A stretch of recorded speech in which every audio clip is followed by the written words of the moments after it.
Yeah, so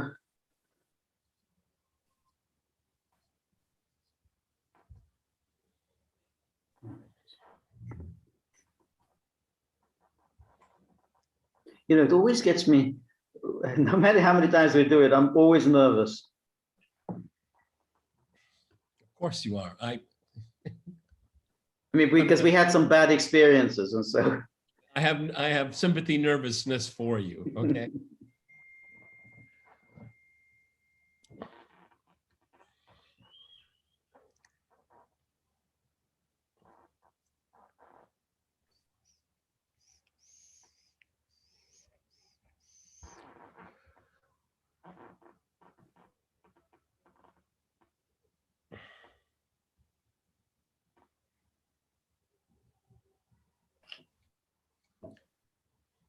Okay, so how things in Moscow, Peter? Cold? Getting colder and colder and wetter. So, but I like winter. I mean, it's my 22nd Russian winter. So, Yeah. Yeah. And I grew up from 5 to 15 in Colorado. So, okay, the winters are just longer here, but it's winter. So it's just no big deal. No big deal. So winter, I mean, you count it, well, it starts when? Early November and then goes through to... I mean, the rule of thumb is once it starts snowing, it's winter. Okay. Okay. I mean, all right, yeah. I mean, nobody says, well, oh, wow, it's officially winter. No one thinks that way. Okay. It's just, you look out the window and decide what pair of boots and coat you're going to wear. That's winter. Right, right. It is interesting that in Moscow, you just don't have the concept of the warm winter, the mild winter. I mean, you're always going to have, it's going to be brutal. I mean, even if it's a bit milder than last year, it's never going to be a mild winter. Well, really what it is that it's 10 days for 2 weeks, of just brutal cold, brutal. Okay. Right. And then it lightens up. Okay. And I mean, the good thing is that when you wake up in the morning and it's the dead of winter and there's sunshine, then it's going to be a beautiful day. It's going to be really cold, but it's going to be a very beautiful day. And that's the perfect winter day, sunshine, not warmth, sunshine. I agree. I like those days. Then when it's, you had a lot of those in New York, that's sort of extremely cold. And yet the sun is, dazzlingly bright. I mean, and so it's a little incongruous. You walk out of the house, you can't believe how cold it is, and yet there's the sun smiling happily. The coolest winter day in Moscow is when you wear sunglasses. Yeah, I agree.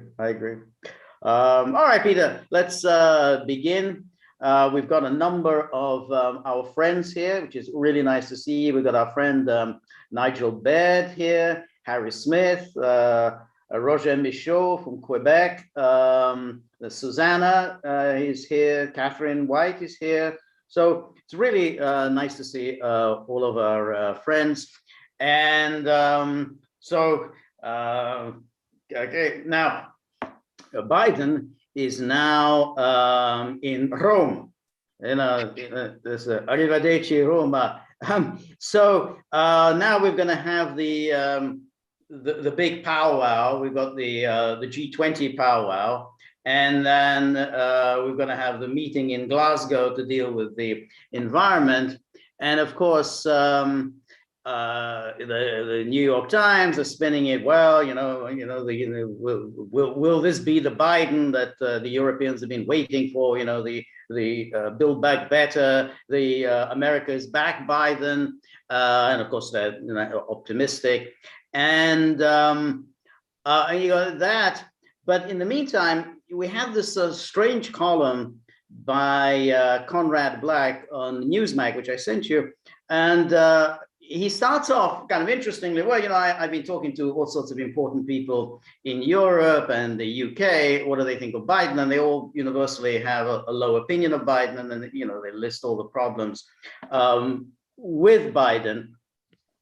But then he kind of segues in a very peculiar way, saying, oh, yeah, but of course the Europeans used to say all these things about his predecessors, and they said, oh, they thought Truman was a country bumpkin, Eisenhower was an aging golfer, Kennedy was too inexperienced, Johnson was out of his depth. Nixon was too deceitful, and Carter was, I think, also out of his depth. Reagan was an actor, and then again Obama, Clinton, and of course Trump. They all hated, but none of that is true. Because they did not consider Truman a country bumpkin. They did not consider Eisenhower just an aging golfer. I mean, Eisenhower was very tough with the British and the French. I mean, he cracked the whip. I mean, he imposed sanctions on America's closest allies. Not just a sort of an aging golfer would do that. And that's what popular. And he was popular with Europeans. They remembered him from the war. I mean, absolutely. The elite could be sour all they want. Oh, yeah, I knew Eisenhower. He's just a political general. But he was revered in post-war Europe. No, and that's very interesting what you say that, because after the Suez Crisis, which was 1956, 2 years later, Eisenhower visited Great Britain, and he was greeted by cheering mobs. So in other words, it wasn't a matter of, Eisenhower humiliated us over Suez. It was Eisenhower, the wartime leader, their fondness for, the days when Eisenhower lived in Britain. And the same applied to Kennedy. I mean, they loved, the British particularly loved Kennedy because, his dad had been US ambassador to Great Britain, and Kennedy had grown up in Britain. I mean, he lived in London as a boy. So they thought, this is wonderful, this is a special relationship.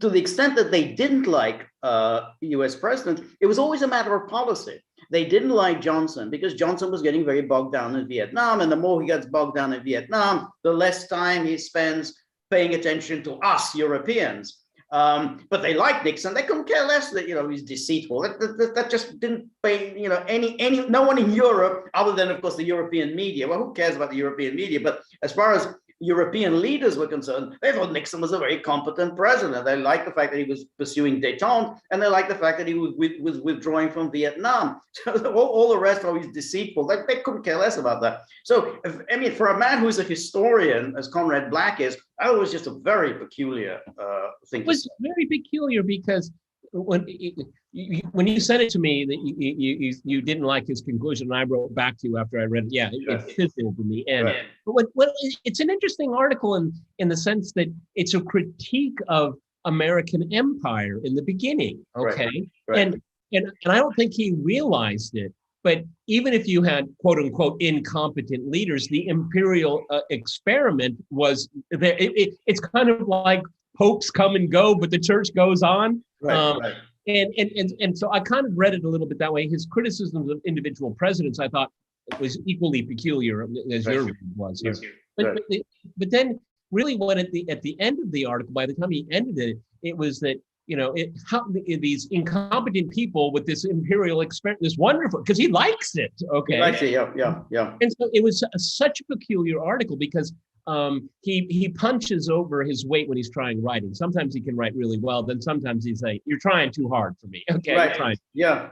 No, I think so, because I thought that he wanted to do a number on Biden. He obviously detests, despises the Biden administration.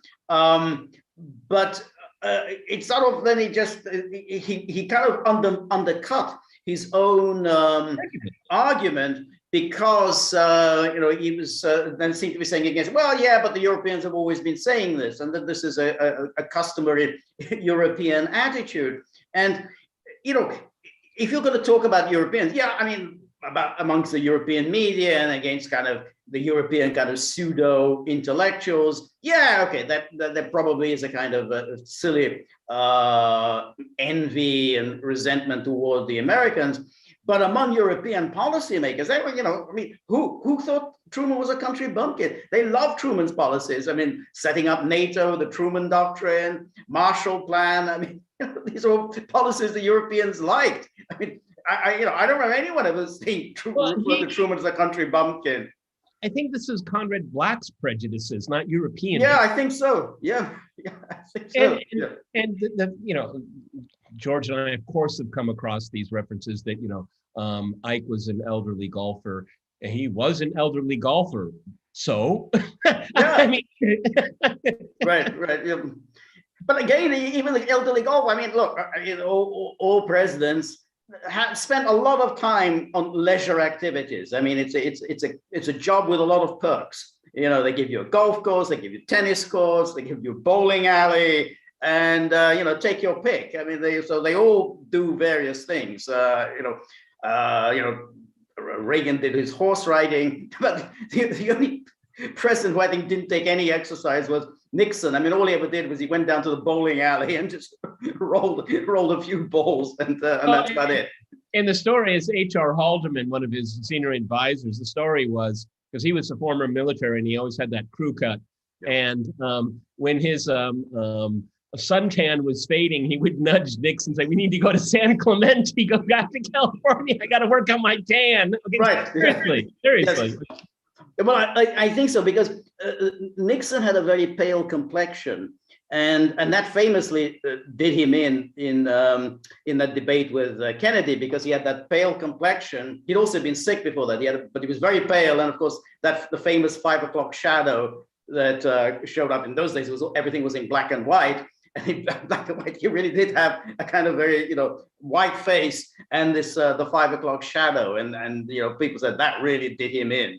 So I think if you tell Nixon, "Hey, you're looking pale," I mean that clearly rings a bell with him. Going back to Conrad Black's article, again, one of the peculiarities of it for me, because he starts out with this super strident criticism of the Biden people. He names them every single one of them. That's right.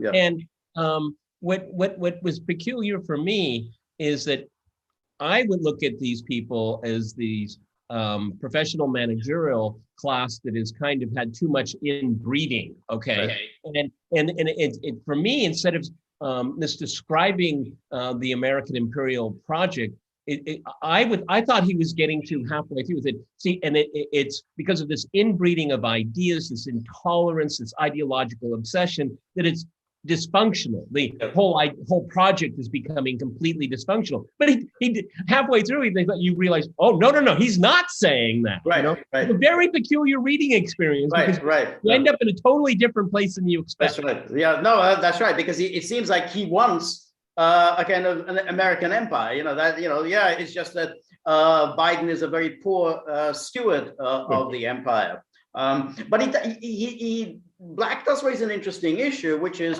the figure of Trump, because the Europeans detested Trump, but that was on a matter of policy. Of course, in terms of his personality, he's a very American character, and Europeans just don't relate to blowhard. I mean, Americans love that kind of constantly touting his virtues, but Europeans don't respond to that. But they didn't like Trump not because of that. It was his policies. And I think Black alludes to that. He says, well, that he was, whatever else you could say about Trump, he was pushing American foreign policy in a certain direction. Whereas with Biden, the Europeans have just no idea what he's doing and what's the goal, what's the agenda here. I mean, saying one thing one day, something else the next. So he's confusing the Europeans in the way Trump wasn't. It's like the echo of Conrad Black's article vis-a-vis the Europeans. Do you love us or you don't love us? I mean, it's almost kind of pathetic. Okay, right. What Conrad Black didn't want to mention, which is obviously true, is that Trump said America first. Okay, we like you Europeans. Yeah, sure. We've been friends a long time. Okay, but I got to take care of things at home. Okay. Right. And that was his message. Look at car imports, steel imports. He's saying, sorry. Yeah. I mean, that was a post World War II Cold War deal. Okay, we had to stick together because we had a common enemy and a common ideological foe. But that's over for decades now. Now we got it. And I'm sorry, George, and people may or may not like this, but if someone like Trump had come around a little bit earlier, maybe we wouldn't have had all these supply chain problems, okay? Because maybe something would be made in America, okay? I agree. I agree, because that, if anything is characteristic of Trumpism, it is make stuff here in America. I mean, that was his message. Whatever it is, let's make it in America.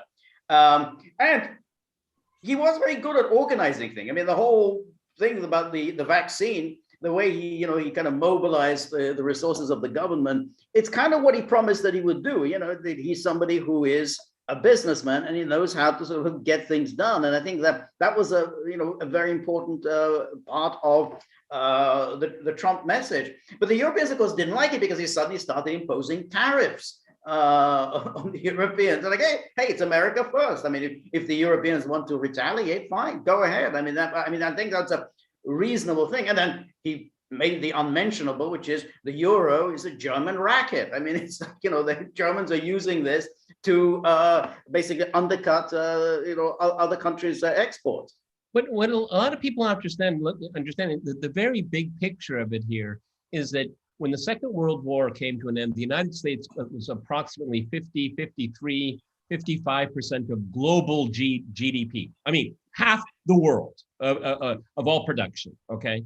And when during the Cold War with the Soviet Union, the US made an implicit and explicit deal with, for example, Japan and Europe, saying, look, we'll give you super preferential sweetheart trade deals, okay? We'll make our markets very accessible to you, okay? So you can prosper and to keep the North Atlantic Alliance healthy and unified. And the whole idea of what would become the European Union was very much founded in Bretton Woods in Washington, because they want to integrate these economies.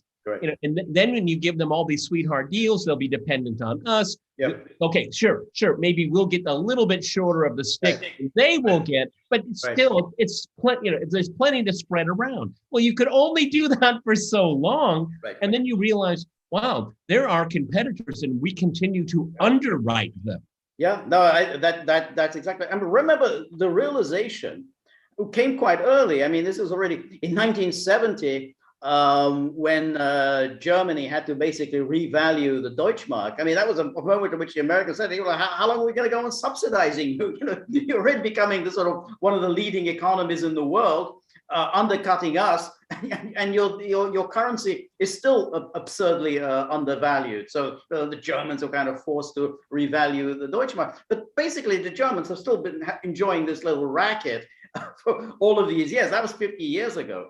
And this continues. But there was one thing that something I think Harry Smith said that about Trump. He says, well, Trump was plenty confusing. He changed his mind 5 times a day. No one knew what was going on from one hour to the next. I don't think that's fair. I mean, I think that Trump had an idea where he wanted to go. He was undercut by the people on his staff. So, he says, I want to withdraw from the Middle East. And immediately, he's the military, the foreign policy establishment goes into action to prevent this from happening. So you could argue that he failed to implement his vision.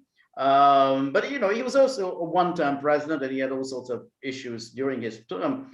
But I don't think he had any kind of changing his mind from one day to the next. I think that's the thing about Biden. I mean, Biden is just changing his mind from one day to the next. And I don't think that was true about Trump.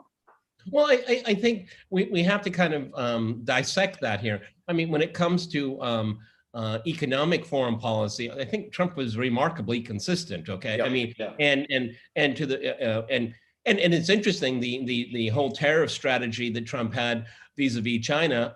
Biden is sticking with it. Okay, so I think the changing of his mind was much on a very different level, and sometimes on a rhetorical level. But I mean, if you love him or hate Larry Lug, I mean, he was pretty consistent all the way through. Now, we know that there was a executive order about buying America, where state agencies and departments would have to buy only American and stuff like that. And it was kept from his desk repeatedly.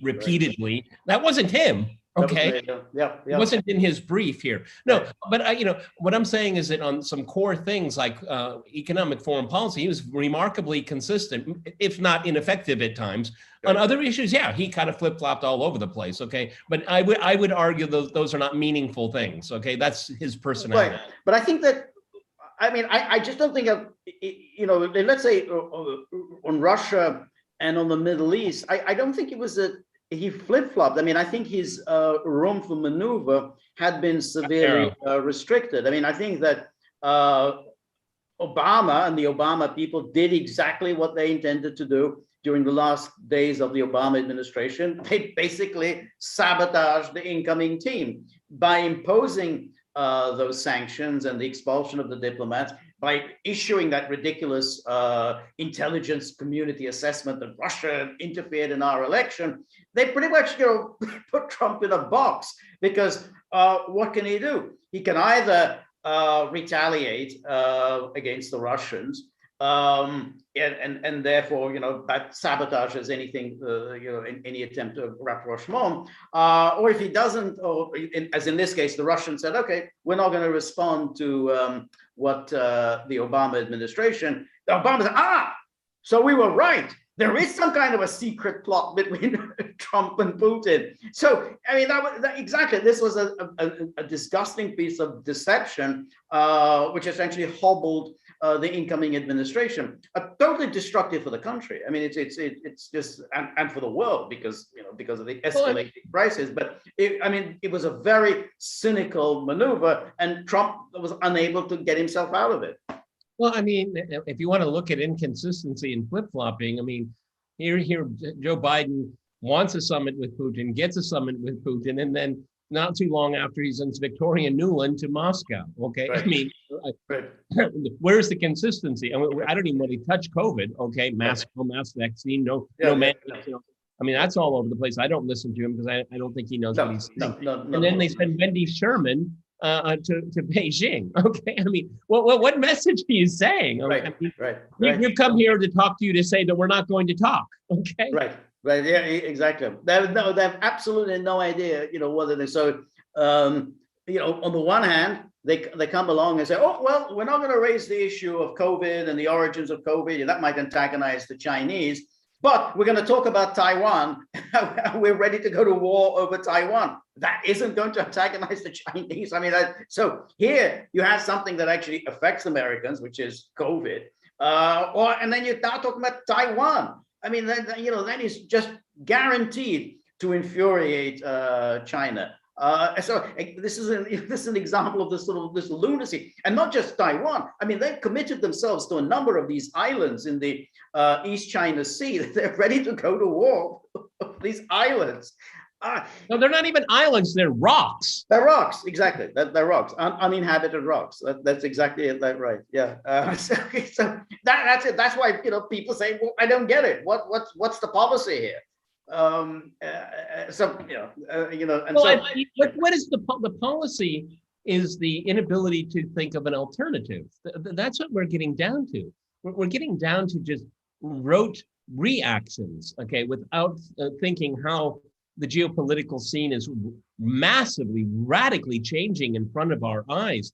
And these Biden people think it's still like 1984 or something like that, right. And it's truly bewildering. Right. And the world sees it. I mean, I don't know what the New York Times says. I like to say George reads it for us, so we don't have to. Exactly. But I mean, I don't think anyone in Europe, through Crosstalk, I've had a number of guests from Europe, and I asked them, privately, what's going on? We don't have any idea what this guy's up to. Right. We're not looking across the Atlantic for hope and advice, okay? Right. I mean, it's pretty much left to ourselves right now. Right. So, right. Yeah. No, that's right. But the problem, it goes back to what we were talking about, I think, yesterday in the last couple of days, which is that here is a moment for Europe to assert itself. Very weak leadership from Washington. This is the moment to strike out on your own. Now, of course, the Americans are going to protest and so on, but they're much too weak, much too ineffectual now to be able to stop any European self-assertion. But instead, we have the Germans who are absolutely digging their heels in. No change. Everything must continue as before. NATO is now and forever. Russia is terrible. Russia is a threat. So we all still have to tremble at the prospect of Russia.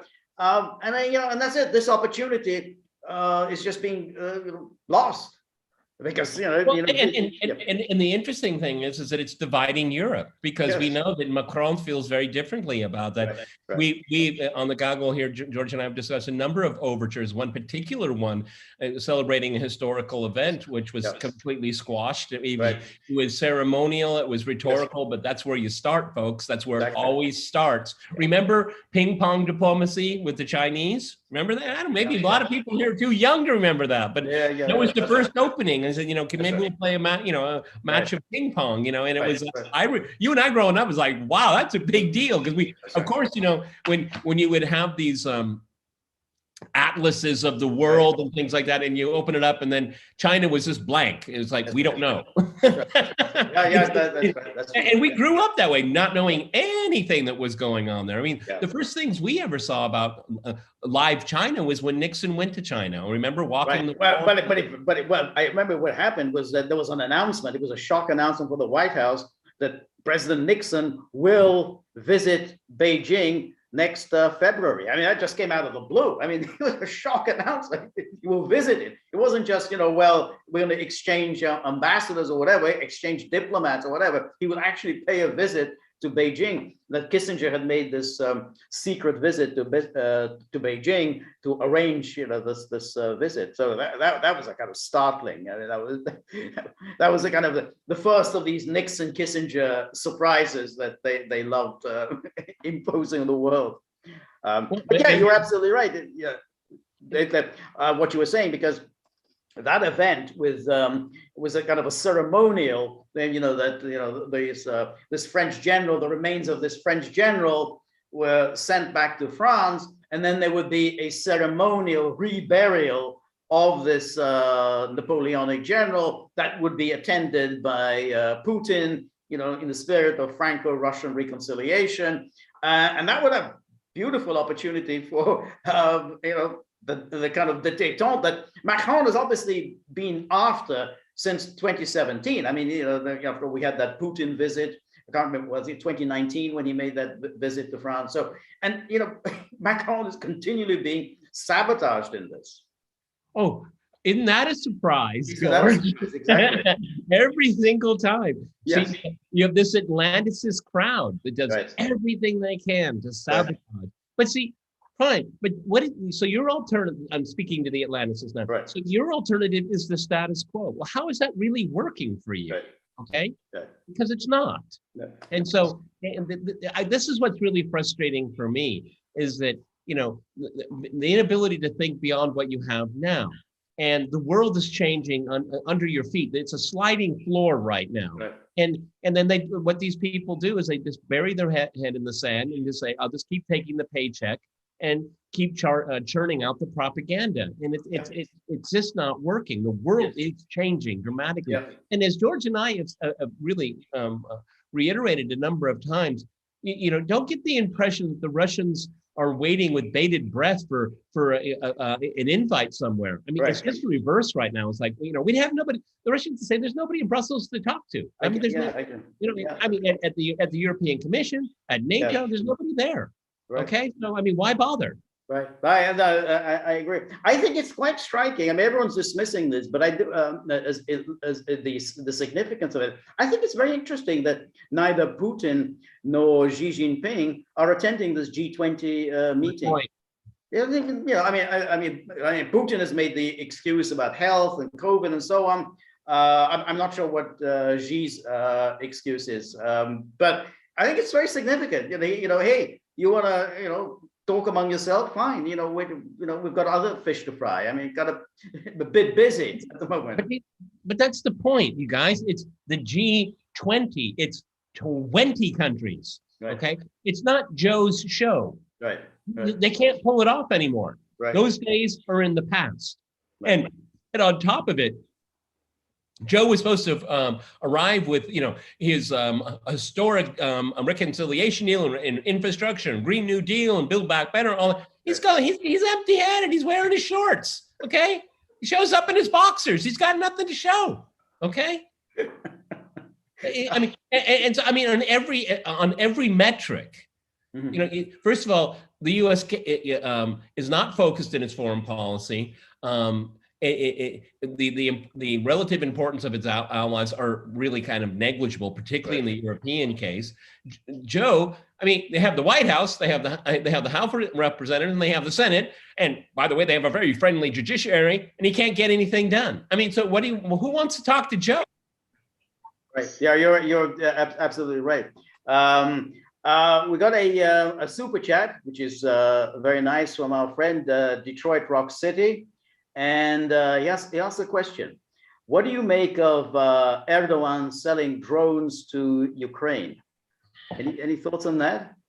Well, not good thoughts. Not good thoughts. Erdogan is sort of really has become a specialist in fishing in troubled waters, because he met the Ukrainian leader, it was a while ago, and made this declaration that, well, we do not recognize Crimea as part of Russia. We recognize it as part of Ukraine. A nice kind of thumb in the eye for Russia. His good friend. He's always referring to his good friend Putin. So it's a kind of kind of a nice, interesting sort of thing. Of, again, Erdogan, here he is selling drones to Ukraine. Yeah, well, Erdogan's a lot more insidious than that. He's, Turkey doesn't recognize Crimea as part of Russia, but does Turkey recognize Crimea as part of Ukraine? Is the question. Right, because, right. Because I think we have some Ottoman hungry eyes staring at. Yeah, I think that's a very good point. Exactly, Ottoman hungry eyes. Selling the drones. Okay. Number one, it's money. Okay, practical. It's money. Okay. Number two, it's basically Erdogan, as George and I have talked about endlessly here, is that he puts a poker in every single fire, okay? And he'll pull it out if it's not working for him. I mean, he's very crafty that way. And then he kind of, in a way, it's kind of a poke at the Russians, reminding them that, they are a player not to be trifled with. Right. And then it's a poke at the Americans because, well, the Americans aren't selling those drones. It's the Turks that are selling it, cutting into their market share. Right. And Zelensky, he'll take what he can get. I mean, he's in the sloppy seconds category right now. Right. Okay, right. So I mean, it just shows that Erdogan wants to show that he can be a free agent. Okay, I don't necessarily think it's a very positive thing for him to do because what is happening.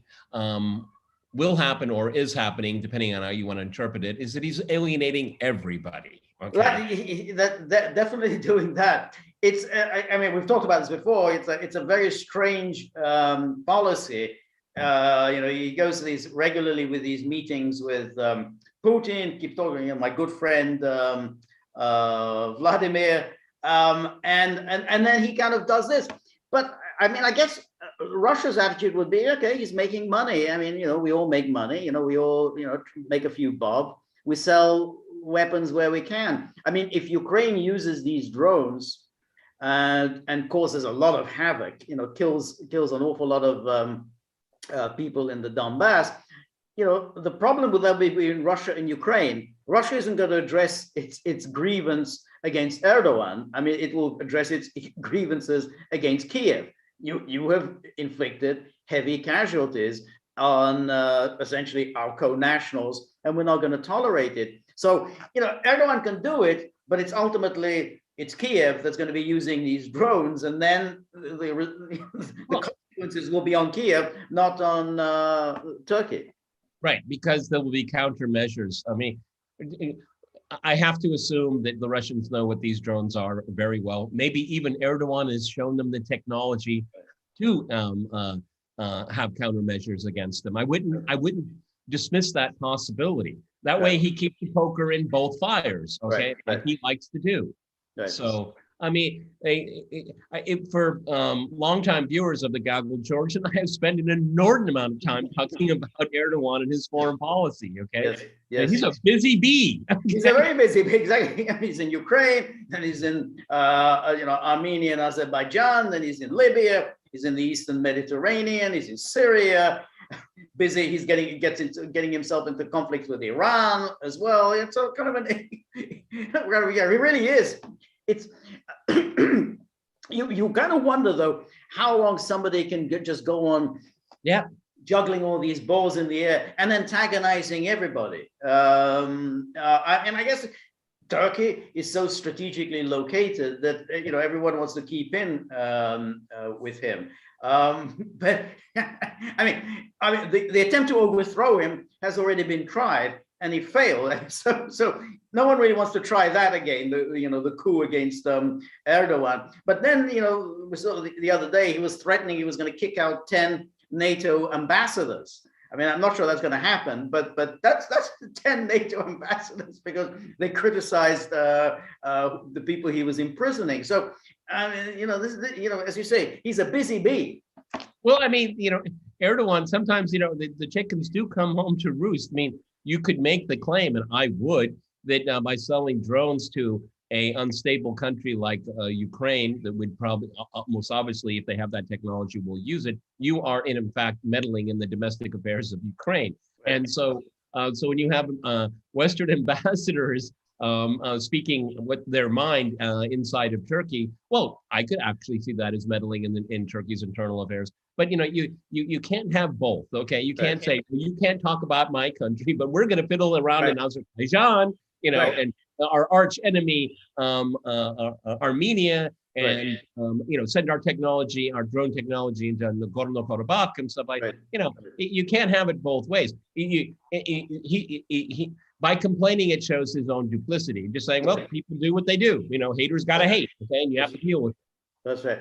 An interesting point made by Brett Harris, a good friend of ours, who says that Putin saved Erdogan's life, tipping him off during the coup. Yeah, I mean, it's one of those things in geopolitics, which is that gratitude is in short supply. I mean, no question, it was Putin did tip him off. But then Putin saved Obama's face over the over the chemical weapons. Obama had boxed himself into a position that he had to bomb Syria because he had threatened to bomb Syria, and he didn't really want to do it. And Putin provided him with an out so that Obama can claim a victory. What did Obama do? He rewarded Putin with organizing the coup in Kiev. So gratitude really, it's a short supply in international affairs. That's right. Particularly with the illegal overthrow of the democratically elected government of Yanukovych. When the EU was in the room, there was a Russian representative, everything was agreed to, and within 12 hours, I think it was, everyone pretended that, no, I never met Yanukovych.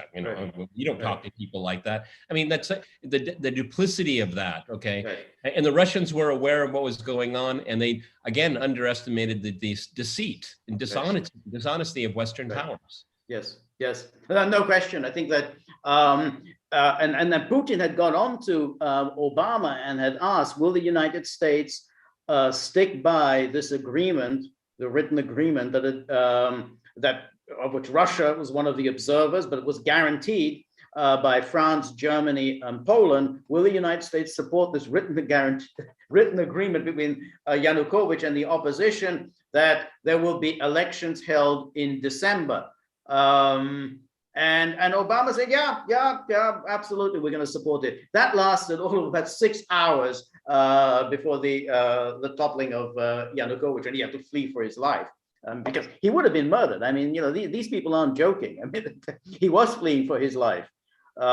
So that's so much for and remember, once that happened, immediately all of them, France, Germany, Poland, the United States, recognized this illegal plotters.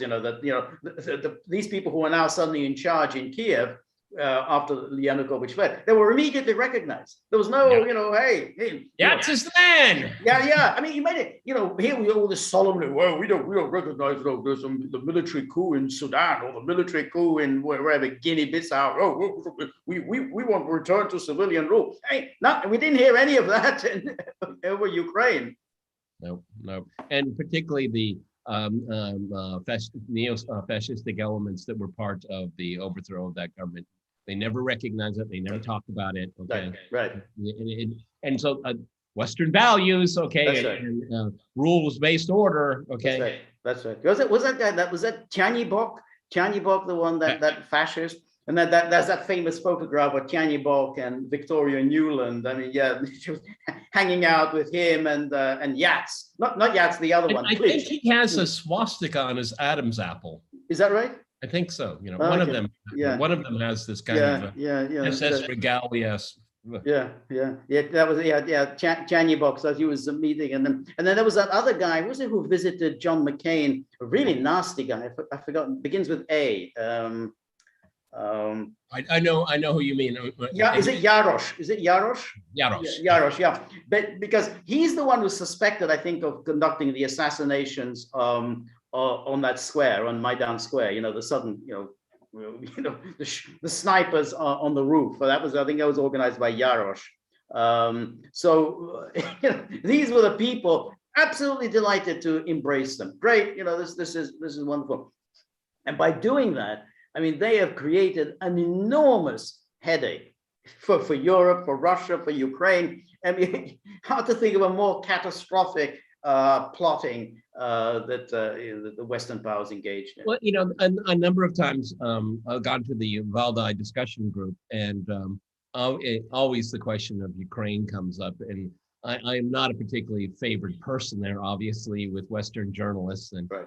Inevitably you bump into people, and then they want to pick a fight with me.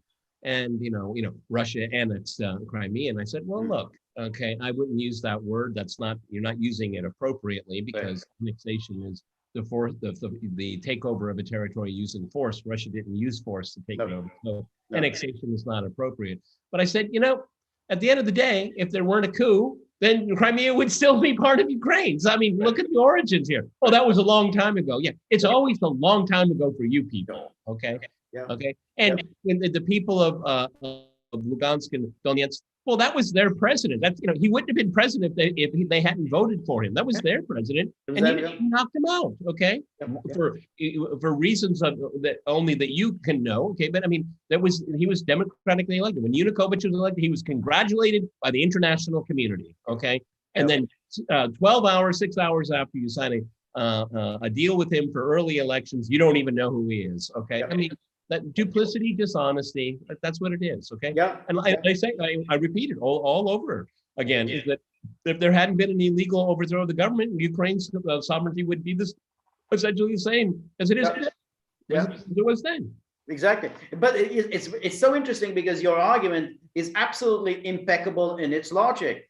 What happened was entirely initiated by the Western powers.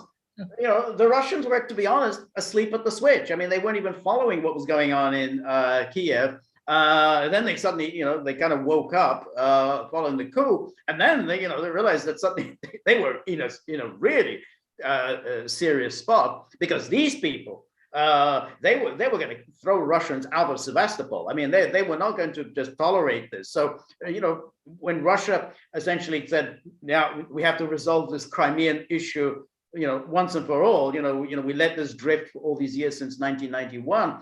It's because they were now facing being kicked out of the Black Sea. I mean, that was without question. That was the strategic goal that NATO had in mind, and there was no question that these people who were then in power, virulently anti-Russian, were going to push the Russians out of Sevastopol. So it was pretty much a kind of a strategic decision that the Russians had to take. Well, I mean, also the government, the illegal government, the coup government in Kiev was making these calls. I mean, they had no democratic legal legitimacy whatsoever. None. So, I mean, again, people have always pushed me to say that. And I said, well, what about the government in Kiev? And I say, well, I call it official Kiev. They officially represent the country, right, but their origins are, what is the term, the legal term, the fruit from the poison tree, okay? Right. So, I mean, and one little footnote that everyone should remember, I don't remember the numbers, I'll have to check it, but, there were many, many thousand Ukrainian sailors also based in Sevastopol, and the Russians gave them a choice. We'll let you pack up and leave, or you can join us. And they did. They changed uniforms, okay? Now they're in the Russian Navy, okay? Nobody in Western media wants to tell you that. Okay, they just decided, sure, I want to stay in the Navy. You're paid. I mean, the sailors in the Ukrainian Navy hardly ever got paid, if they were paid at all, and in the Russian Navy they're paid. Okay, so I mean, they made a very practical decision. Nobody wants to admit that. Okay, well, why didn't they fight? No, because it took the deal. Right. That's an excellent point. Excellent point. And the fact is that, I mean, what happened in Crimea, I mean, it's not an ideal solution, but there was no ideal solution. The problem was the breakup of the USSR was so chaotic that there were too many of these outstanding problems that were just allowed to fester. It should have been addressed in 1991, because the USSR shouldn't have just been allowed to dissolve like that. But every time Crimea did attempt to get away from Ukraine threatened force. I mean, there's no question. If Crimea had again attempted to leave Ukraine, Kiev would have threatened force and would have used force. They would have prevented it. So ultimately, the Russians had no choice but to basically get themselves directly involved, essentially saying no use of force. We will allow the Crimean people to go through a constitutional process, but we will not allow Kiev to threaten the use of force. So all the talk about little green men or whatnot, it was just the Russians who said no use of force against Crimea.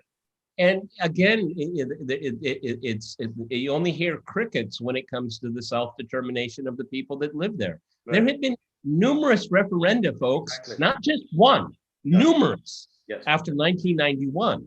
Yes. And they were never recognized by Kiev. No. All right. So, and they weren't recognized by Russia as well. As George put it, it was a festering issue here. Right. Okay. And then with the illegal overthrow of the government, then it settled. It settled itself in a sense. Yes. No, exactly. So they went through essentially a constitutional process. So they had the referendum and so on, and then and they made their application to rejoin Russia.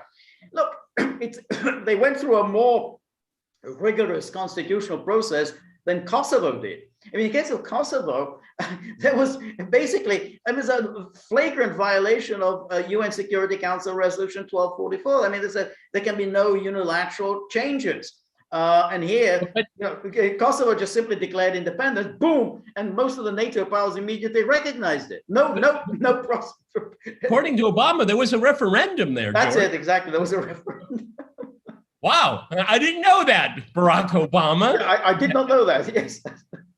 There wasn't a referendum. No, of course, no, there was no referendum. It was a very tricky thing, because the reason they didn't have a referendum is that back at the time when NATO moved in, it was one of their commitments that they made that there'd be no referendum. That basically said there'd be no referendum. We would decide the status of Kosovo later on at some stage. Everybody will take part. All the people, all the great powers, and blah blah blah. But they did rule out a referendum because Madeleine Albright had secretly made a promise to the KLA, hey, in 5 years, we'll have a referendum. When this came out, this was very embarrassing for the Americans. And so they had to essentially rescind that. No, we never really promised a referendum. So yeah, there wasn't. So anyway, there's a question here from Harry Smith, a super chat, very nice. Thank you very much, Harry. Will Vojvodina, the last remaining autonomous republic of Yugoslavia with the same status of Kosovo, ever declare independence? It's the only one that has them. I don't think so. You see, the difference between Vojvodina and Kosovo was that it does have a majority Serbian population. So the Hungarians are a substantial minority. But the Hungarians, basically Hungary doesn't really want to, has good relations with Serbia, doesn't really want to antagonize the Serbs over Vojvodina, but the Serbs are a majority, so there's no real likelihood of Vojvodina going independent. I mean, so yeah, but it's an interesting issue because, of course, all the talk about the autonomous provinces, no one ever mentioned Vojvodina, which had exactly the same status as and Kosovo. So with all the talk about Serbian oppression. Well, how come no one in Vojvodina is complaining about that? So it's just an interesting question. Well, I mean, because the Hungarian minority doesn't feel oppressed. No, exactly. That's right. And the Hungarians aren't really. I mean, they don't. The Hungarians in Vojvodina don't get as upset as, say, the Hungarians in Romania. I mean, there they have a much more tense relationship. I mean, Romania is a kind of a sore point because, basically Hungary lost Transylvania, which is a really, it goes to the heart of the Hungarians. So that has remained a kind of a festering wound in Hungary. And Transylvania, folks, I mean, unfortunately has this kind of storied legend, atmosphere around it. I've been to Transylvania. It is gorgeous. It is a very beautiful place. Yeah. And it very little industrialization. It's very pristine. It's very ecologically, it's very, very beautiful place. You take a train going through, it's just amazing. It's almost Hollywood-esque. I mean, and I went through this like in 1993. So it was still, we got very old vintage equipment and all of that. It was a coal train. You can smell the coal. I mean, it's a very, very beautiful place. And it's a piece of real estate that anybody in their right mind would like to have. That's right. That it took place at Trianon, 1920, something that is an open wound to Hungarians, the loss of all these territories. But Transylvania is the one that's the most painful for them. But for Transylvania, I mean, and you maybe know better than I do, but I mean, I don't remember that the Romanians had any demographic advantage over anyone else. I mean, it was. In 1920, it was pretty sparsely populated. But there were more Romanians there. The problem was, I think it was the way it was divided up was clearly unfair to the Hungarians. And because, for instance, when Hitler kind of redrew that map, so, because he wanted to keep both the Hungarians and the Romanians happy. So he some of that land actually was returned to Hungary. So that was actually, whatever else you say about Hitler, but I mean, that was actually a fairer division between Hungary and Romania over Transylvania. But after the war, everything just relapsed to the way it was pre-Hitler. But there could have been a fairer way of dividing up that land. I don't want to step on anyone's toes right now, but I mean, Hungarians don't like being ruled by Romanians. No, they do not. They definitely do not. No, they do not. Yeah, they just don't. Okay.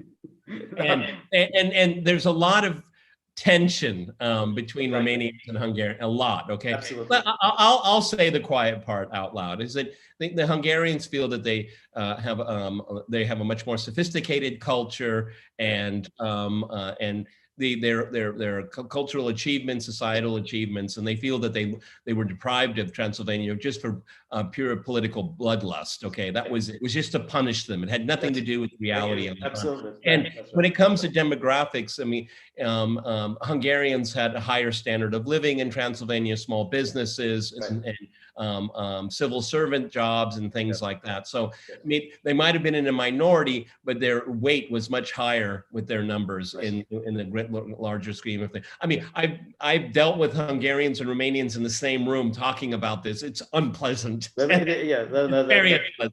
Very, very unpleasant. Yeah, that's right. Particularly, and this is kind of amusing, is on the issue of Dracula. Is Count Dracula Hungarian or Romanian? Because what's amusing, I mean, the Romanians say, oh, no, it's all based on this medieval guy, Vlad the Impaler, and he was a Romanian. But the interesting is that the Hungarians, say, yeah, but what about Bram Stoker's book? Bram Stoker's Count Dracula, which is, after all, what everyone today knows about Dracula is from Bram Stoker's book. But in Bram Stoker's book, Dracula is without question a Hungarian. I mean, it takes place in Transylvania, but he is a Hungarian. So Bram Stoker identifies Dracula. So there is even a fight about, Even a fight over Dracula.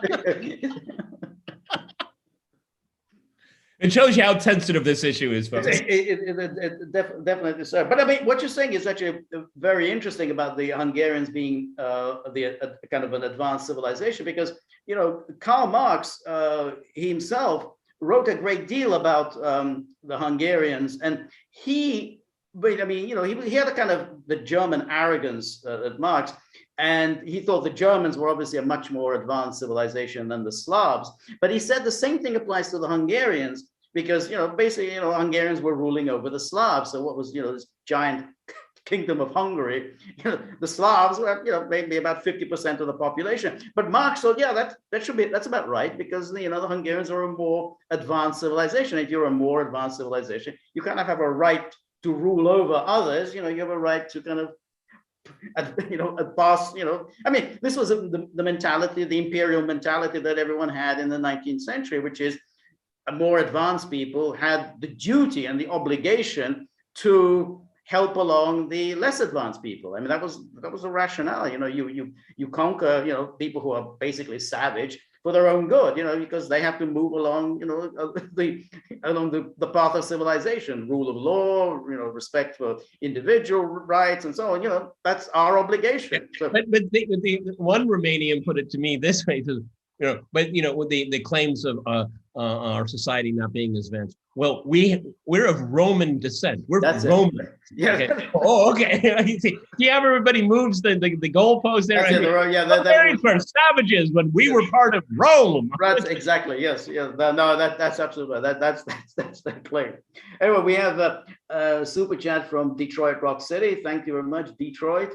I mean, you're raising a question we'd already talked about earlier. So according to Joe, US is committed to defending Taiwan. I mean, yes, I mean, we've talked about this a number of times. Yeah. What does that mean? We don't know. I have no idea. Yeah. No. I mean, when he makes these statements, it sounds awfully like that the US will go to war if Taiwan is attacked by China.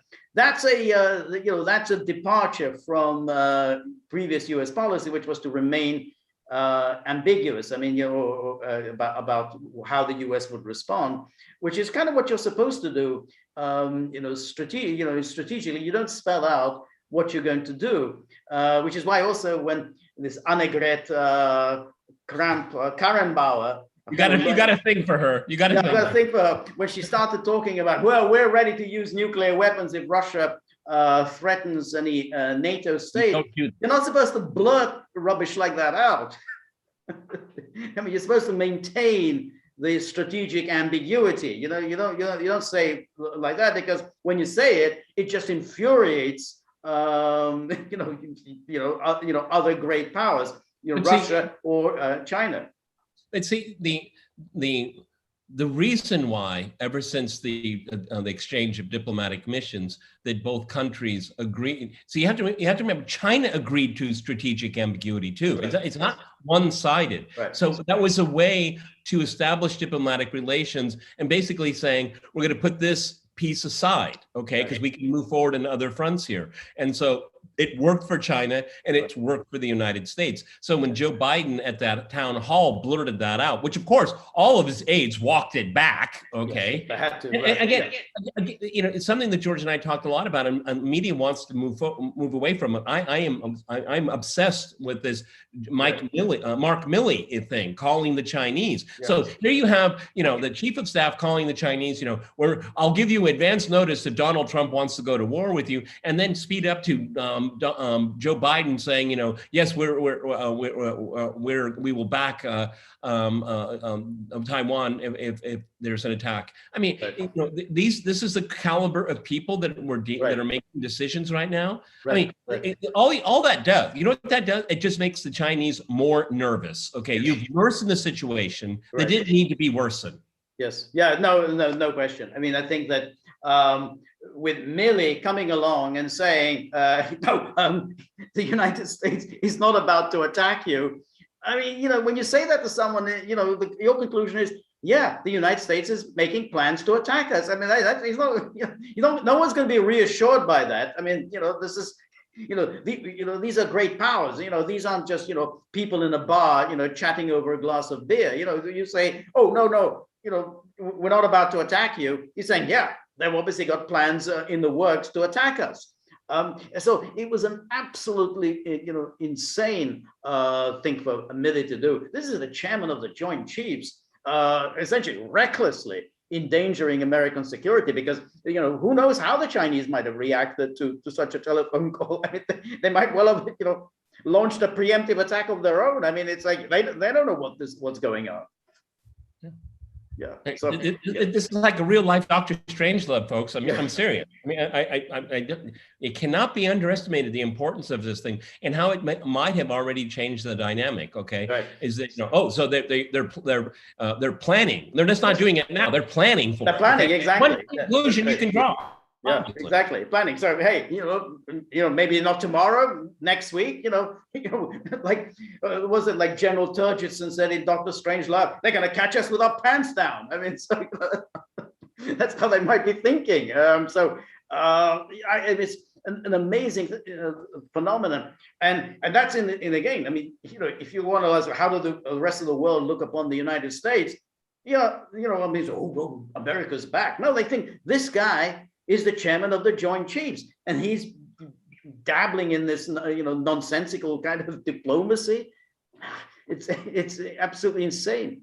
And then to add insult to injury, with the chaotic retreat from evacuation from Kabul, months later, Mark Milley got to just basically said, "Well, I told the president," and the president said, he didn't. And that's not there. I mean, no, that's the start of something. So again, he did it. He got away with it with impunity with President Trump, and now he's getting away with it with impunity with his current boss, Joe Biden. This is not a good state of affairs, folks. No, not a good state. But it's very interesting you can say that, because if you read the mainstream media, they will say, well, basically, Biden is, handling things, pretty well. I mean, the one problem he's having, he's got a few problems with the Democrats in Congress. He's got the moderates, and then he's got all these progressives, and he hasn't been able to somehow craft a policy they can all agree on. As if that's the only problem. Everything else, Biden is doing pretty well.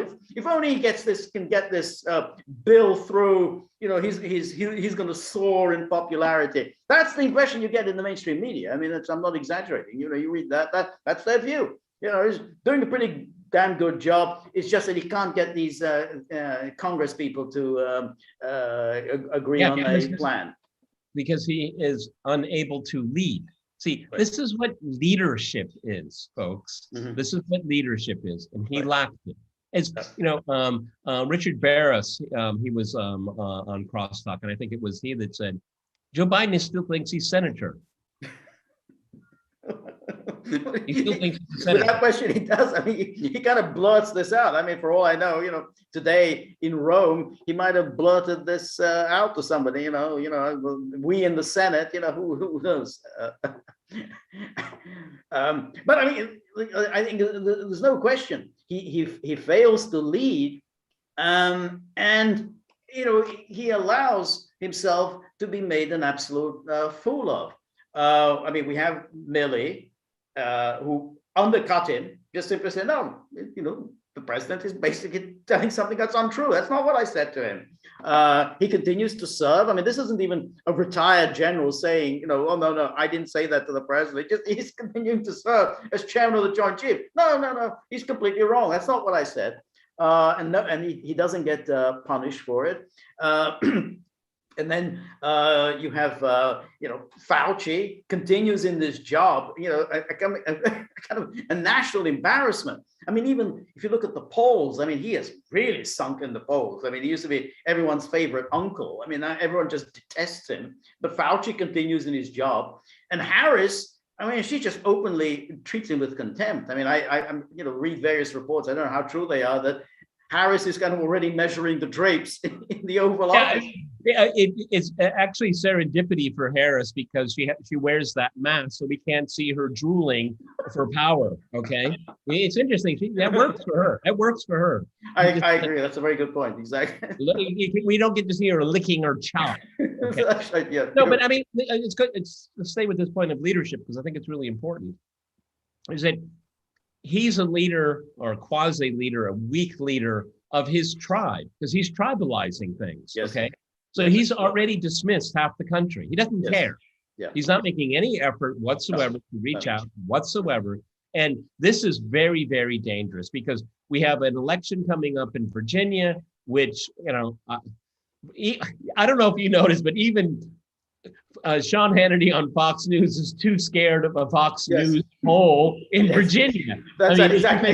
I don't want to kind of shaking, with, oh my God, and it's like he doesn't want to believe it. Okay. Right. Well, he's afraid to jinx it,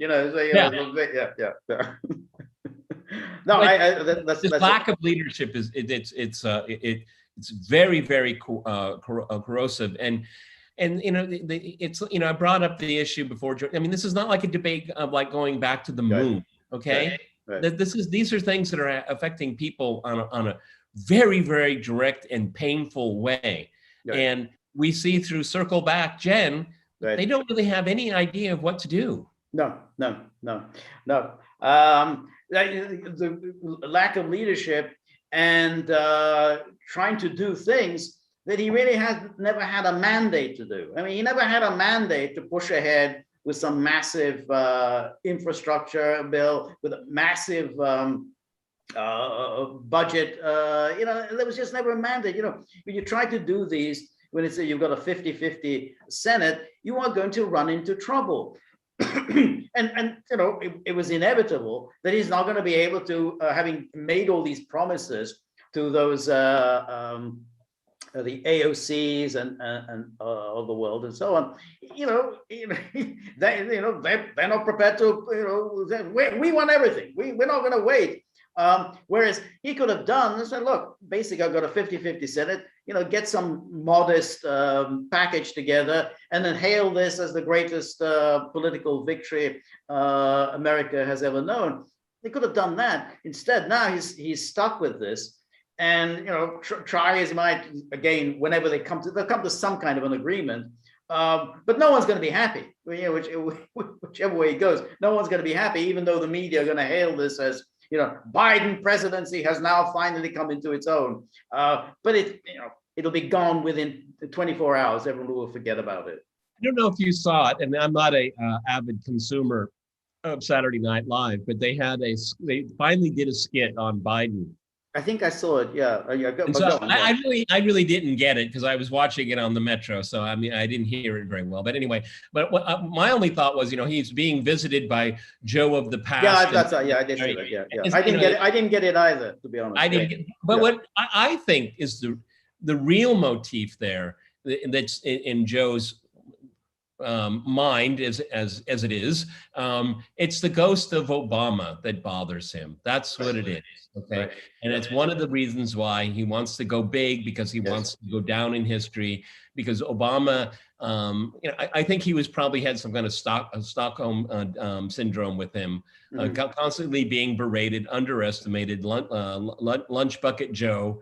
And he's allowed these forces around him to do that in his name. And I don't think they're going to get anything, George. I don't think so. I think this is dead in the water. Okay. Really? Again, he shows up and you're like, what are you doing here? I mean, you don't show up until it's a done deal. That's what you do. You go when it's a done deal and you take the limelight.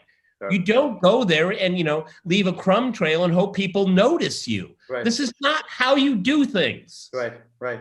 Yeah, I quite agree with you. I think it was a bizarre event for him to try and pull that off. But I agree that there is this mentality he wants to eclipse Obama, forgetting that, of course, Obama had a much bigger majority and won an election decisively, which Biden, to say the least, didn't.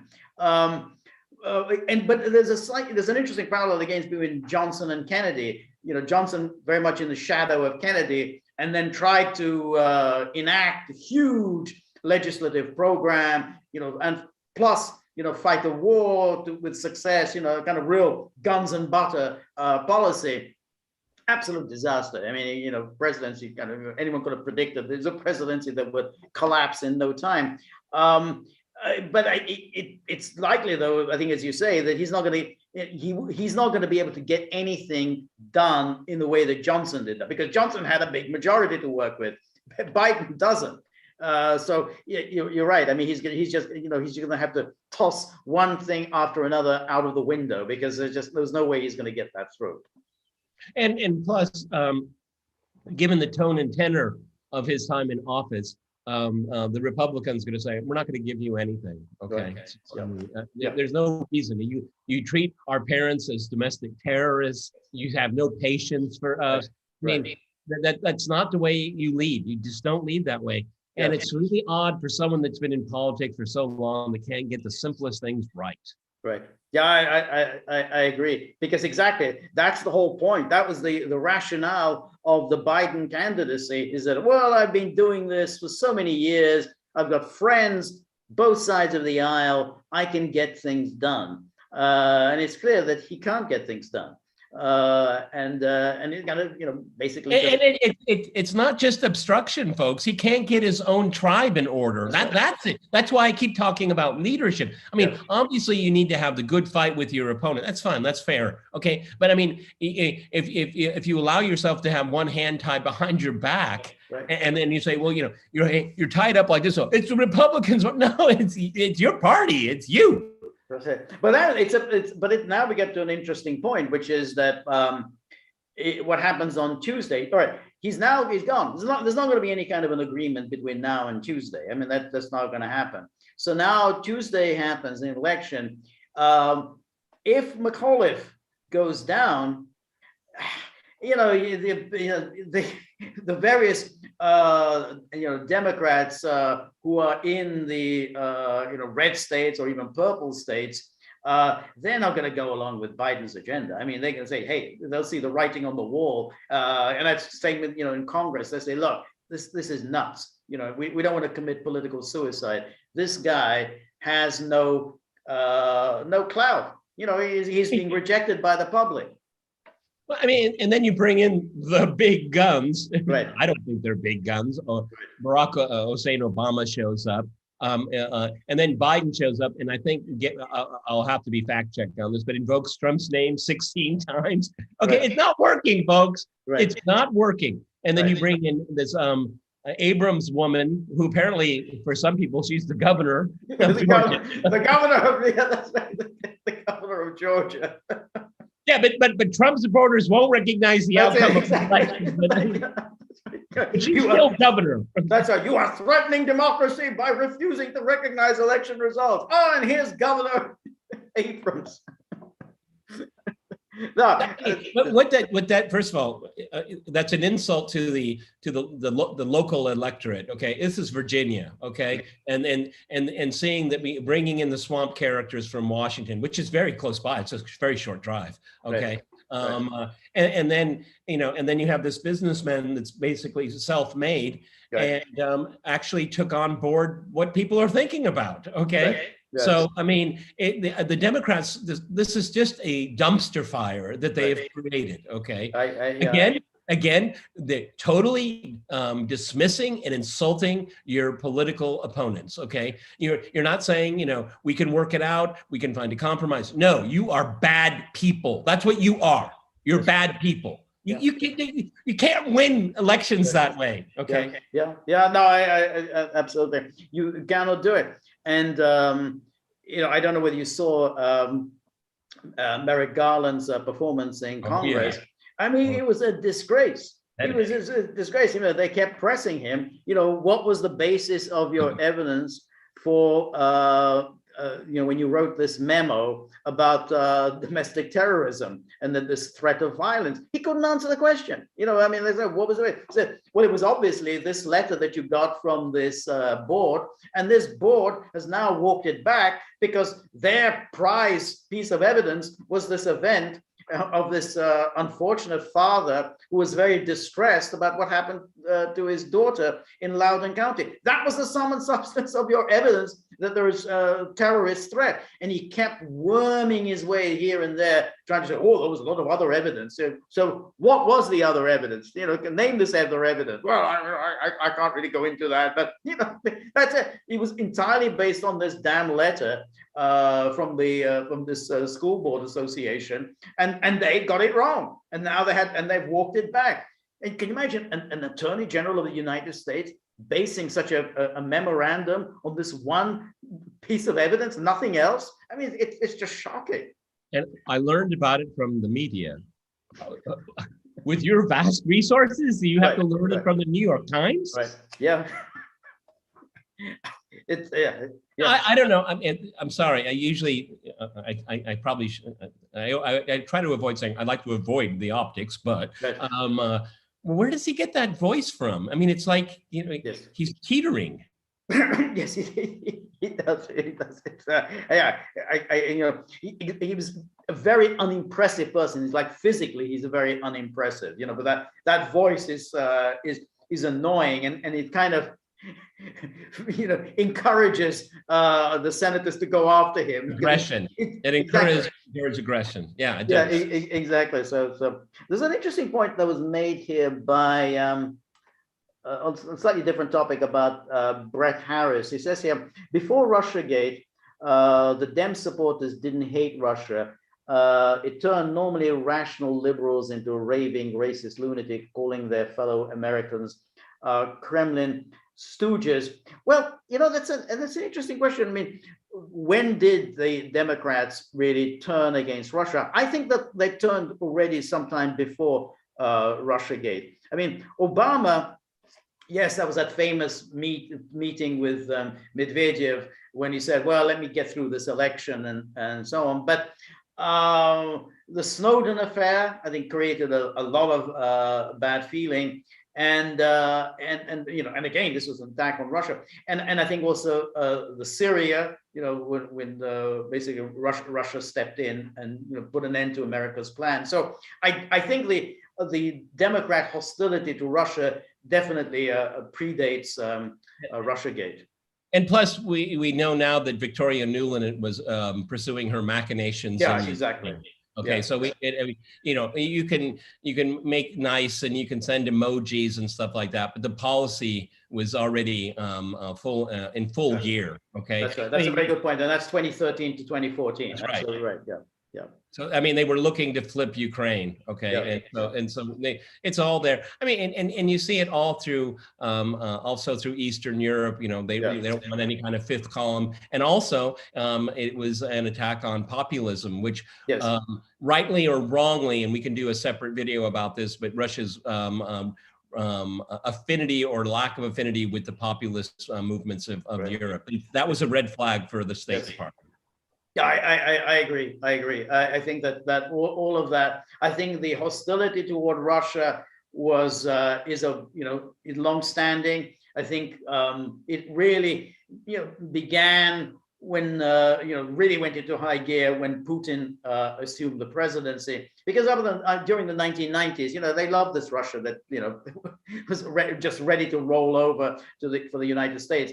But as Russia grew more assertive, American hostility began to grow, and you know, they wanted to flip Ukraine. Yeah, they wanted to flip Ukraine against Russia, and so, you know, yeah, I mean, Obama used that kind of rhetorical thing of, oh, the 1980s are calling, they want their foreign policy back. But that doesn't mean that, you know, he supported any kind of détente and rapprochement. Look, the guy built his sort of, you know, ballistic missile defense system on Russia's borders. I mean, you know, so it was always just simply a pretense, trying to score points against the Republicans. That's directed against Iran, George. Remember that. Exactly. And then they admitted. Then they admitted it. Then they said, "Oh well, yeah, it is against Russia." They lied about it, and then they changed. That's right.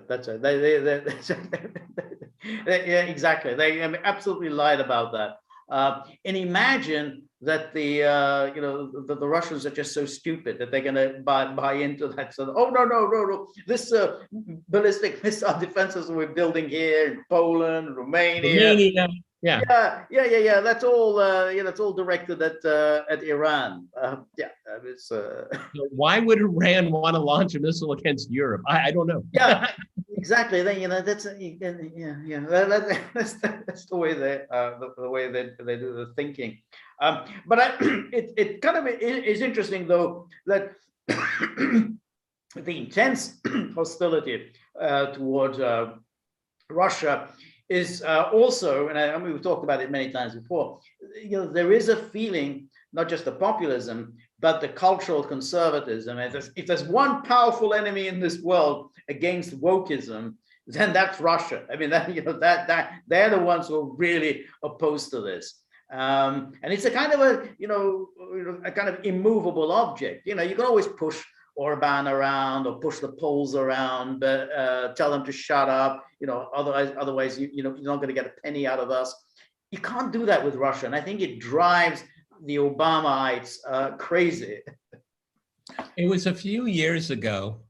Trying to remember the year, but it was during the Victory Day parade on May 9th.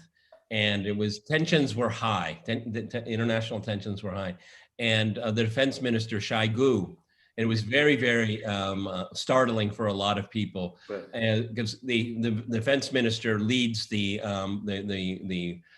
Victory Day parade. And he's in this, looks like a limousine, open limousine. Right. And what he did was, before the parade started, he crossed himself. All right, I remember that, yeah. And of course, for a lot of people, it's like, oh, it's a sign, it's a sign. They were really gleeful. And then, of course, the liberals say, oh, God, yes. This is what we're up against. Right. These kinds of people. Yes. They was abhorrent. How dare he do that in public? It's like, Yes. did it? I mean, this is what gets their hair on fire. It gets their hair on fire. That's right. Yeah, that's no right. defense minister should ever do something like that.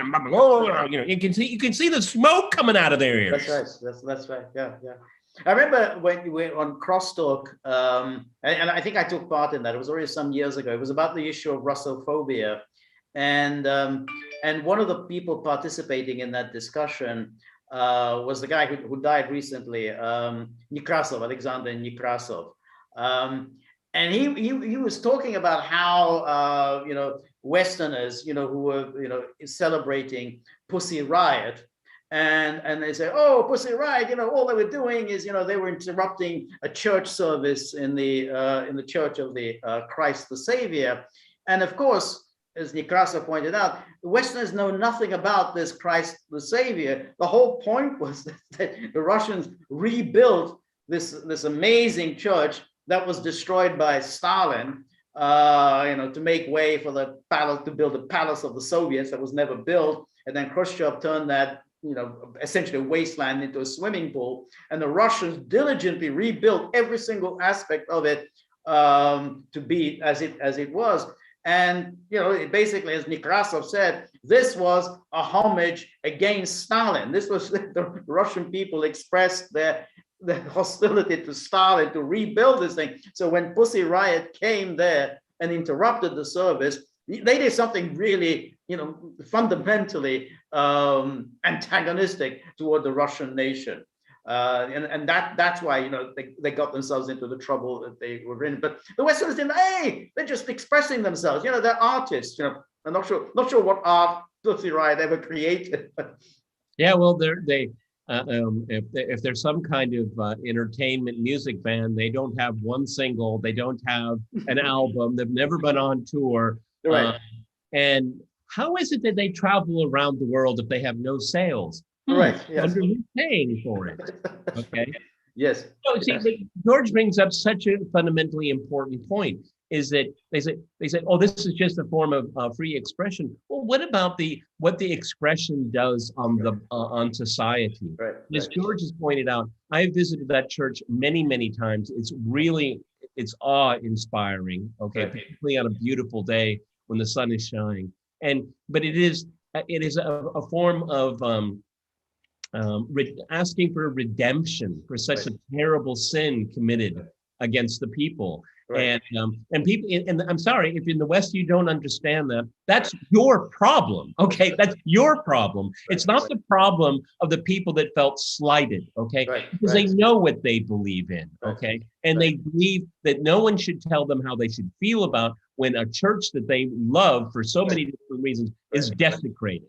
Yeah. And Western media promotes desecration of religious monuments. That's right. I couldn't agree more. And of course, the West deliberately misunderstands these things because, that shows how primitive the Russians are. Well, the West has its own icons. You know, let's say somebody goes to, let's say the Martin Luther King Memorial in Washington and decides to defecate on the memorial. How would Americans respond to that? You know, would they also say, hey, that's just an expression of art? I mean, you know, this is an artist, you know, you must allow them to happen. Of course they wouldn't do it. You know, it all depends on what is sacred to certain people. For the Russians, that the Church of the Christ of the Savior, that is sacred. You know, for Americans today, that memorial to Martin Luther King is sacred. You know, you have to sort of compare. Yeah, okay, churches here, you know, no longer are sacred in America, but there are certain secular icons that are sacred in America.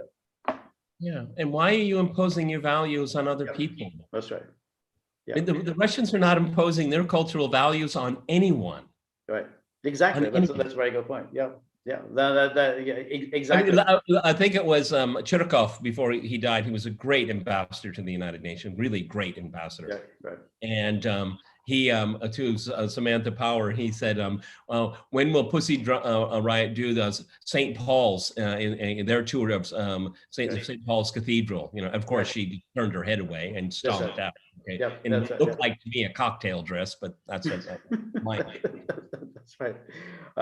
So we've got a question from Herman Montaya. He says, thoughts on the Biden administration's pursuit of the extradition of Julian Assange. So we did a podcast a couple of days ago on that. And so these 2 days of hearings have now come to an end. An extraordinarily unimpressive and disgraceful performance by the United States, making all kinds of assurances. Oh, no, we're going to treat him definitely, you know, we're not going to put him in a supermax prison. We're not going to put him in solitary confinement. And then they're trying to make this stupid argument that, well, he's not really suicidal. I mean, you know, he's okay. I mean, he's kind of a malingerer. He's sort of pretending to be suicidal. I mean, how can anyone with any self-respect try to make these kinds of arguments in court? So it was absolutely a disgrace these last 2 days. And these are the same people that actually vaulted Julian Assange and WikiLeaks onto the world stage. Collateral damage. Remember that video? These are the same people that, oh no, we won't do anything wrong. We won't violate human rights, okay, and civil rights. Well, look at that videotape. Yep. That's the U.S. government doing it, and now they're in a court in London saying, "Oh, we're not that kind of people. We don't do that kind of thing." Bullshit. Okay. It's nonsense. It's an insult to your intelligence. Absolutely, absolutely. And incidentally, the people who basically committed war crimes in that plane, in the collateral damage video, they've never been punished. So very easy to identify those people. Not one of them has been punished for essentially shooting civilians who were posing no threat to anyone. I mean, and they knew they were shooting civilians. So that's a classic war crime, and no one's been punished. And one was a Reuters journalist. Right, exactly. Okay? So they're going after a man that revealed war crimes. They're going after a man that revealed a video where a journalist was killed, and they're all and then the same government says, you know, we're going to have a democracy summit and we're going to talk about freedom of speech and all of this. It's absolute horseshit. Okay. Absolutely. And incidentally, I mean, and they had, you know, Jeremy Corbyn was protesting outside the High Court, and I saw an interview with him, and he said that even if the Americans say that they're going to put up Julian Assange in a room on Central Park West, and he'll be served 3 meals a day, even if they've committed themselves to that, he would still be in prison. And the fact is that he has no business being in prison. He has committed no crime, and the United States hasn't shown, you know, scrap of evidence that he has committed any kind of a crime. And so that's so disgraceful. And then they're continuing with this, and now everything depends on these 2 judges in the High Court. You know, British judges, you know, and then, you know, whichever way they're going to rule, you know, then you have to then wonder, well, will the Supreme, because if they rule in favor of Julian Assange isn't released, because the Americans will then appeal to the Supreme Court. And so therefore he continues to stay in Belmarsh. This man has now been essentially in prison for 10 years. I mean, you know, he had all those years he spent 7 years in the Ecuador embassy, and now it's already been 2.5 years since he'd been hauled out of the embassy, and he's been in Belmarsh. I guess they have never heard the term justice delayed is justice denied, but Right, that's just right. George and I. Okay, That's right. This is this absolute catastrophic atrocity, and everyone that is part of this prosecution, particularly journalists, should be ashamed of themselves. And again, very interesting. Virtually no media coverage. Virtually no media coverage. I mean, I haven't seen really any. I mean, and not even in the British press. I mean, it's like, okay, we know the American press, but there's a British press. You look. I just saw a tweet from somebody earlier today, like saying, well, the ITN News at 10, 2 days in a row didn't make the cut. There was nothing there. One of the most important case involving media freedom in decades, and the media don't report it. I mean, it's like, we'll report about Navalny, the ins and outs of Navalny. What's Navalny doing? Putin is cracking down on on this organization. He's cracking down on on journalists. But nothing here. I mean, it's kind of amazing how you're so upset about what goes on in Turkey, what goes on in Russia. But here in front of your nose, doesn't make it. It was a few years ago, a good friend of mine, she's a journalist for RT. She does reports outside of Russia. She's based in the Middle East. And there was a freedom of speech conference being held in Kiev, which of course is probably being paid by Western governments. And so this woman, her name is, I'll keep her name out of it, but she went to Kiev, and she showed her passport, and she showed the invitation that she was attending this conference, and she was detained in the airport for 7 hours, and she was flown back to her destination. She wasn't allowed to participate in a free speech conference that she was invited to. Okay. Yes, yeah, that's right. But of course, the classic of that was when they had that media conference, that when British government embraced the cause of worldwide media freedom, and I think the RT and Sputnik journalists were not allowed to attend. It's amazing how you do it. I mean, it's like, yeah, media freedom, that's great in Russia, but not so good here. We're not interested in any of that. Well, it falls into the bucket of diversity, this whole diversity nonsense. Okay, we need more diversity. We need more people of color, more Asians, more women, more trans. But as long as you think the same, okay, you must think the same. You all have to look a little different. Okay. Right. Yeah, that's it. So we've got Herman Montoya says Jeremy Corbyn has a spine to stand up to Julian Assange. I wish Jeremy Corbyn did the same when he was the Labour leader. And then, unlike Bernie Sanders, is spineless, going along with the deep state. I think that's right. I mean, I think when Corbyn was Labour leader, he was a little mealy-mouthed about Assange. He took those Swedish claims seriously. These are really serious charges, and we got to make sure that he's sent to Sweden to answer to these charges and everything. So he was very mealy-mouthed. Now he's no longer Labour leader. I mean, Corbyn is wholeheartedly in Assange's camp, and that's unfortunate. Too many politicians are like that. When they get to this big position and they suddenly become cowardly. But Bernie Sanders, I think, is a disgrace. I mean, he hasn't said anything really about Assange, and he's supposed to be the tribune of the people. But I miss the old Jeremy. I miss the old Jeremy a lot. Okay, and Bernie Sanders. Well, after 2016, he was allowed in the club. Okay, he was bought off. Okay, and now he's a member of the club, and it's his purposes just fine. Yeah, it's really sad. All those small donations that he got from people, all for a waste. Okay? Oh, it was a waste. What happens? It was a waste. He was pathetic. He didn't, in 2016, he was robbed of the nomination. he didn't do anything. He just quietly accepted it. There wasn't even a spark of the kind of Trumpian resistance in him. He just simply, oh, okay, fine. I'm done. I'm happy to support Hillary Clinton. And then they did to him again. Yeah. And then when he went along with the whole Russiagate stuff, he was happy to accuse Trump of being Putin's agent and whatever. He had to have known that if he was actually ever going to make any kind of a headway as a candidate, the Russian thing would be used against him. And it was used against him in the 2020. They said, oh, the Russians are promoting Bernie Sanders. They were actually doing that, the whole thing. Look, RT is promoting Bernie Sanders' candidacy. The interesting thing about that, it's, again, trying to look at the trajectory of this hoax, is that it's really interesting. Republicans per se were never really accused of anything. Okay, Donald Trump and maybe his orbit, but yeah. Republicans as a party, right.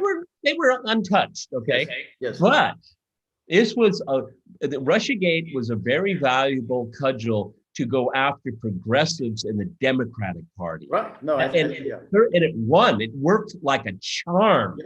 Yeah, it worked like a charm. And Bernie's a really good example of it. And then all of like the squad people and people like that, they just stayed away from it. It's complicated. It just focusing on Trump. But it was at the end of the day, it was a way to cow the progressives within the Democratic Party. And mission accomplished. They did a good job. That's exactly right. And it's very interesting that these people were so unaware. You'd have thought they knew a little bit about history.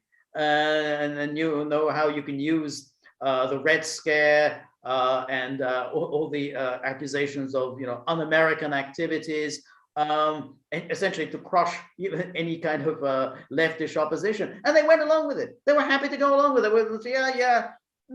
Putin and Trump are in on it together. I mean, I just how anyone could be so naive as not to realize the poisonous nature of this. And the proof of what of my thesis here is take a look how the left treats Aaron Mate and Max Blumenthal. And Jimmy Dore, okay? They went whole hog, tearing the whole thing down, okay? I only regret a little bit that George and I we don't get cited as much or ever, but we were there doing that as well. Right. But see, that's what, Max Blumenthal, Aaron Mate, Jimmy Dore, they became poison on the left because they were the ones that pushed back. Yes. Okay. Yes. And they won. They were right. They were proven. That's right. Absolutely perfectly right. That's right. That's right. Yes. All sorts of accusations made against Aaron Mate. But these are accusations. These are just smears. Nothing at all of any kind of substance, because Mate produced one meticulously researched article after another, and he was just tossing out of the window all of these ridiculous conspiracies about Trump and Russia. And Mate, he has no time for Trump. I mean, there's no aspect of Trump that he likes. Blumenthal also. Exactly. I mean, they hate every aspect of Trump. Glenn Greenwald also. Right. But yeah. I mean, people like for instance, Trump's fervent pro-Israeli policies. I mean, everything, whatever Trump did, they absolutely hated. But I think they looked at it and they said, this is absurd. If you're going to go after Trump, go after him for things that he's actually done, but not for things he hasn't done. And that's why it was such a disgusting thing, this whole Russiagate, because you're going after Trump for things that he hasn't done. And in fact, he was doing exact opposite. I mean, he was sanctioning Russia. He was, sending weapons to be used against Russia. So, so there was Harry Smith says the U.S. has no left-wing politician, and Max, Aaron, and Glenn are the only real journalists left on the face of the earth. I think I think that's right. I mean, I think that the people we call on the left, they're not really on the left. I mean, they just they use these kind of identity politics slogans. But when push comes to shove, they always happily follow the lead of Nancy. I mean, it's I mean, their job is to shepherd the kind of the left outside of the party, going, hey, you've got no choice but to vote for X, whoever is the Democratic nominee. Right. Just be patient. We'll get everything. Not this election. Next time. Next time. Always next time. But see, what really irks a lot of people, and it's something that I love doing, is that I've had Max Blumenthal on Crosstalk, and we get along like a house on fire. There are many things that we disagree on. There are many things we really agree on. Okay, from a different trajectory, like protection of working people. I'm pro-union. Okay. Right. I'm for states to determine what the minimum wage should be. I don't think there should be a federal one. Probably Max thinks there should be a federal one. Certainly Jimmy Dore believes that. Right. But it's what the elites want to do, particularly these neoliberals. They want to make sure that progressives and conservatives never talk to each other. Only throw rocks at each other and cast aspersions on their patriotism and on their character. And I refuse to do that. I absolutely refuse to do it. There are people that are very, what was our friend in the UK? She's working with George Galloway. Jody Barr. Yeah, Jody Barr, yeah. Oh, she's as left-wing as you possibly get. But yes. George and I have had conversations with her. You know why we get along? Because we don't talk about the nonsense called identity politics. That's right. Yeah, no, that's exactly right. And of course, George Galloway, our friend George Galloway, is very, very, very much the same. He just says, well, I can't do his accent is so great. Well, our party is socialist, so we're not interested in identities. I'm not saying it's good or bad identity. It's just that our party is socialist, and we're only interested in socialist issues. We have a look at it, everybody. We had such a wonderful conversation with Conrad. He's a very interesting person. One of the last few authentic public figures out there. Okay, so it was so refreshing and edifying for I think all of them. Right. Yeah, and I think we're going to have another conversation with George soon. All right, Peter, do you have any last, final thoughts? I'm looking forward to hearing what you want to do on Crosstalk on Sunday. Okay, well, yeah, exactly. Crosstalk on Sunday. That's good. That should be good. But please get onto Locals. Please ask us questions. Give us suggestions. We really like that.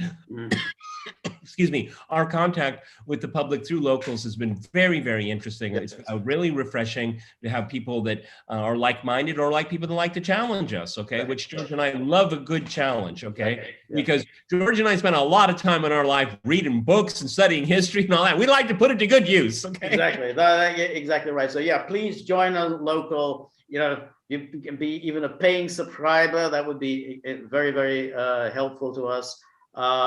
It's a great platform. You don't get censored, unlike other places, and raise questions. We love doing these Q&A. So any questions you want to throw at us, you can ask us personal questions. You can ask about Peter's dogs or anything else. A little unruly. Exactly. So we love hearing from you. We love answering your questions. So please join us on Locals. All right, Peter. So this was a lot of fun. We had a great time. Thank you everyone for all of your questions. And go to Locals, the Gaggle, Locals. You guys all know the rest. The last thing, please hit the tip jar. Make it happen. Hit the tip jar. All right. Thank you, everybody. See you soon. All the best. Bye-bye. Good work, George. Good. Okay. All right then. Okay.